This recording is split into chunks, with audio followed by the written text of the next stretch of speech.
Informasi lainnya, sejumlah kendaraan tertimpa pohon tumbang saat hujan disertai angin kencang melanda wilayah Kabupaten Pangkep, Sulawesi Selatan.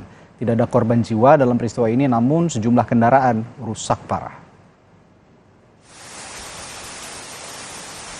Rekaman video warga ini memperlihatkan sesaat setelah terjadinya pohon tumbang di pelataran parkir Rumah Sakit Batara Siang, Kabupaten Pangkep, Kamis kemarin. Pohon tumbang terjadi akibat hujan disertai angin kencang melanda wilayah ini. 2 unit kendaraan becak motor milik warga yang terparkir di lokasi tertimpa pohon tumbang.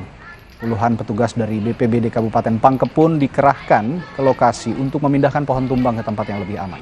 Petugas mengimbau warga tidak memarkir kendaraan sembarangan saat hujan disertai angin kencang melanda. Hujan deras, kencang, angin kencang, dan kami mendapat laporan ada 2 lokasi, 2 titik. Pertama di Rumah Sakit Batara Siang, itu menimpa 2 bentor, kemudian titik yang kedua ada di dekat jembatan.